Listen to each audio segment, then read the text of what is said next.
कामदा एकादशी नवरात्रि के बाद आने वाली चैत्र के शुक्ल पक्ष की एकादशी को कामदा अर्थात सभी कामनाओं को पूरा करने वाली कहा जाता है। इस दिन भगवान वासुदेव अर्थात वासुदेव के पुत्र श्री कृष्ण का पूजन किया जाता है और गरीबों को दान देना का विशेष महत्व होता है। कामदा एकादशी व्रत कथा। प्राचीन काल में भोगीपुर नामक एक नगर था। वहाँ पर अनेक ऐश्वर्य से युक्त पुंडरीक नाम का एक राजा राज्य करता था। भोगीपुर नगर में अनेक अप्सरा, किन्नर तथा गांधर्व वास करते थे। उनमें से एक ललिता और ललित नाम के दो स्त्री पुरुष अत्यंत वैभवशाली घर में निवास करते थे। उन दोनों में अत्यंत स्नेह था, यहाँ तक कि अलग अलग हो जाने पर दोनों व्याकुल हो जाते थे। एक समय पुंडरीक की सभा में अन्य गांधर्व सहित ललित भी गाना कर रहा था। गाते गाते उसको अपनी प्रिय ललिता का ध्यान आ गया और उसका स्वर भंग होने के कारण गाने का स्वरूप बिगड़ गया। ललित के मन के भाव जानकर काकरोट नामक नाग ने पद भंग होने का कारण राजा से कह दिया। तब पुंडरीक ने क्रोधपूर्वक कहा कि तू मेरे सामने गाते हुए अपनी स्त्री का स्मरण कर रहा है, अतः तू कच्चा मांस और मनुष्य को खाने वाला राक्षस बनकर अपने किए कर्म का फल भोग। पुंडरीक के श्राप से ललित उसी क्षण महाकाय विशाल राक्षस हो गया। उसका मुख अत्यंत भयंकर, नेत्र सूर्य चंद्रमा की तरह प्रदीप्त तथा मुख से अग्नि निकलने लगी।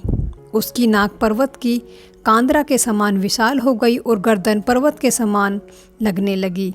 सिर के बाल पर्वत पर खड़े वृक्षों के समान लगने लगे तथा भुजाएं अत्यंत लंबी हो गई। कुल मिलाकर उसका शरीर 8 योजन के विस्तार से हो गया। इस प्रकार राक्षस होकर वह अनेक प्रकार के दुख भोगने लगा। जब उसकी प्रियतम ललिता को यह पता हुआ तो उसने अत्यंत खेद किया और वह अपने पति के उद्धार का यत्न सोचने लगी।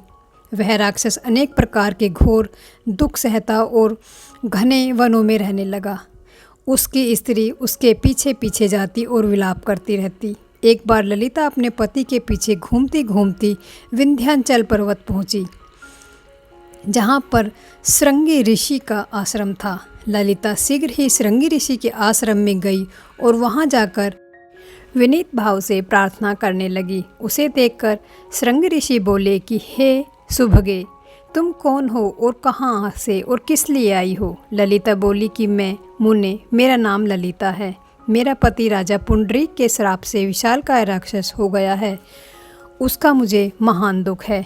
इसके उद्धार का कोई उपाय बताइए। श्रृंगी ऋषि बोले, हे गांधर्व कन्या, अब चैत्र शुक्ल एकादशी आने वाली है, जिसका नाम कामदा एकादशी है।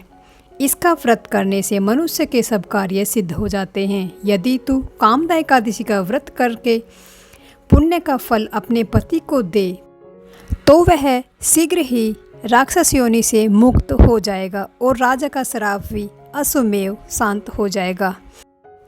मुनि के ऐसे वचन सुनकर ललिता ने चैत्र शुक्ल पक्ष एकादशी आने पर उसका व्रत किया और द्वादशी को ब्राह्मणों के सामने अपने व्रत का फल अपने पति को देते हुए भगवान से इस प्रकार प्रार्थना करने लगी, हे प्रभु, मैंने जो यह व्रत किया है उसका फल मेरे पति देव को प्राप्त हो, जिससे वह राक्षस योनि से मुक्त हो जाए। एकादशी का फल देते हुए उसका पति राक्षस योनि से मुक्त होकर अपने पुराने स्वरूप को प्राप्त हुआ।